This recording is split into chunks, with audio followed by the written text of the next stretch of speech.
We the only ones in there, and then like 8 dudes come in the store with shiesty masks on. In that situation, you already like, damn, what's going on? My boy with me, he already like, he ready to die at this point. Like, what the fuck? why the last nigga come up to me and lift his shit up and say, I follow you on Snapchat, dap me up. We at 7-Eleven, this camera's outside, he done pulled his gun out, we hopped in the car, we skied off, and they skied off right behind us, but they just turned another way. So it was like, damn. Skied off is crazy. I don't know if I've ever heard anybody say that. Where I'm from, bro, police everywhere. They dirty as fuck though. Like, And this is Martinsville, Virginia.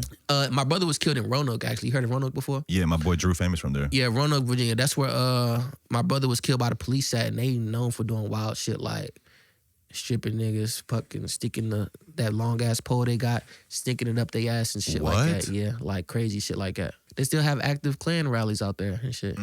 Yeah, so it's like, and this city, it's a city though, you know what I'm saying? Like it's one of the biggest cities in Virginia, one of the top 10 biggest cities in Virginia, but people would never expect like the shit that happened there to be happening and shit, you know what I'm saying? A lot of people don't even know. The case was closed because I don't really even know. Like I would show up places like to pick up, because I'm my brother's estate. So when he got killed, I became like the person, because we was a foster kids, you know what I'm saying? So we ain't got no parents. Oh, you were a foster kid? Yeah, so we didn't have no parents. So when he got killed, I was left to like solve shit for him. I'd go pick up his belongings and all of that. I would go to places like where he was at. The whole staff didn't quit. Like one day they just up and quit. But I get it there and they, we got a whole new staff. We don't know where stuff is. Shit like that, you know what I'm saying? So they making all types of hoops and loops for me to jump through to be able to try to solve the case, and it was getting dangerous. You know what I'm saying? Like I'm going place. I'm not from Roanoke. What was it like coming up in foster care? It's just different, bro. Like growing up with no parents, you gotta learn shit like quick. You know what I'm saying? Like I learned the value of money real young. You know what I'm saying? So that was a good thing that I could say. I learned the value of like just even food. You know what I'm saying? Like we used to fucking. We couldn't work or nothing. We used to go steal like peaches and apples and shit from like the neighbors' trees and shit.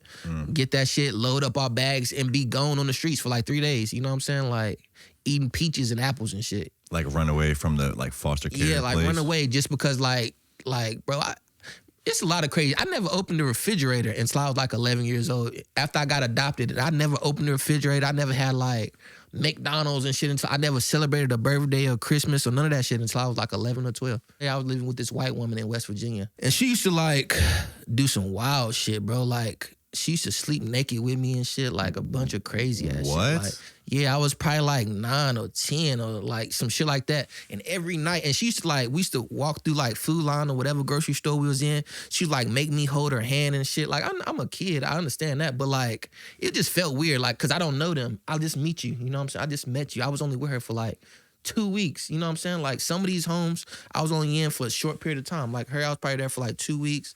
Some home I was in for like a year or two, you know what I'm saying? Like shit like that, so. But it was, you know what I'm saying? So, it was just, so you remember being 5 years old and like leaving your parents and going into foster care? Yeah, they kidnapped us. We was outside on Wait, who kidnapped you? That's, I guess, social services. That's the way it would, like being a 5-year-old, or I was like 6, my brother was like 3. We was outside playing on the tire swing. I remember this shit like it was yesterday. They came and got us and put us in the car.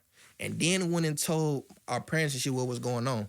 We never seen them again. Well, I ain't see my mom again until after my brother got killed by the police. She seen me on TV at VSU doing some shit, and she just so happened to be in Richmond. I met her there. So obviously this was like 16 years later, but... what was that like reconnecting with your mom after all that time? And I guess why did they take you from your parents? I don't know if that's too personal if you don't want to get into that, but... Honestly, bro, I heard a lot of different stories and shit, but I was like 6, so I don't know. Like, I know, like, from shit I can remember, I was living crazy. Like, I remember at one of the cribs I lived in, we was, like, shitting in a bucket. Like, a bucket was in the bathroom. I remember some shit like that. So it was, like, bad living conditions. That might be... I would assume so. Yeah. Or, you know what I'm saying? Like, maybe she was on drugs. I don't know.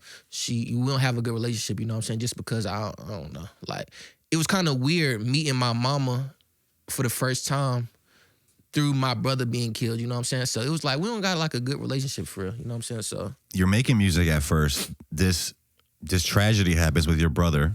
You start ViralVirginia to shine light on that. Mm-hmm. And then how does it kind of transition out of that? It transitioned just because like, it got so dangerous to the point where I moved to Cali for 2 years, you know what I'm saying? I just wanted to be away from all of this shit, like from everything. I'm like, man, I gotta go. Like this shit crazy. I moved to Cali for San Diego for like 2 years. And I was comfortable, like the page had a couple thousand followers, and I just like made a couple posts every day. You know what I'm saying? Like made a couple posts every day. At this point, are people paying you for posts? No, not yet. While I didn't you're in really Cali? start getting paid for real until I came back, I think, or I might have like just started making $5 sales and shit. The page didn't actually blow up until I came back to Virginia. You know what I'm saying? So on the West Coast, I was just doing what I knew. You know what I'm saying? So like I was making regular posts. I'm not like a messy blogger, you know what I'm saying? I don't get into the street beef and all that shit. It's easy when you just supporting people's music and they businesses and brands and shit like that. So I don't have to go, you know what I'm saying? I don't have to do too much digging into people's fucking personal life and shit, you know? That's not to cut you off. That's one thing I love about Viral Virginia, that you don't do that. Yeah. We don't have to name people, but like there is brands that chase that drama, Yeah, that for chase sure. that clout. Like, and I think that's an old formula. I don't think people actually want to see that stuff anymore. The formula a lot of bloggers use now is just trying to do what the big bloggers did, you know what I'm saying? Or what they doing now. So that's why I switched it up. I'm like, shit, well, I know how to do certain shit, but I don't have to like do what they did to make my shit successful. I'm not just looking for new artists. I'm looking for the car dealerships. I'm looking for the rappers. I'm looking for the actors. I'm looking for the strippers. I'm looking for the anybody. You Everything know what I'm saying? going on in Everybody, Virginia. yes, anybody. We open to everybody. You know what I'm saying? So that's the main thing. And I be trying to tell like other bloggers and shit, like give them little tips, like don't minimize yourself to like one type of. Like, don't just be an artist blogger, because then, like, you're going to rely on them to make money and shit like that, and then it's not going to be the same, you know what I'm saying? Like, you just got to do what you want to do, for one, but this is just what I wanted, how I wanted to do it. Okay, so maybe walk us through, that's a good point. So, like, walk us through, like, a day day as far as you running Viral Virginia, like, right now. You waking up in the morning, like you said, you're looking on the internet, like looking for stuff to post. How do you do that? What catches your eye usually? Like, is there anything that tells you like, okay, this might do well, people might want to see this? So honestly, when I wake up in the morning, it's already done. I did it the night before, you know what I'm saying? I do everything pre, you know what I'm saying? So unless something gets sent to me during that day, then I'm posting shit from like that I did the night before, you know what I'm saying? So I'm always have the shit ready for the day most of the time.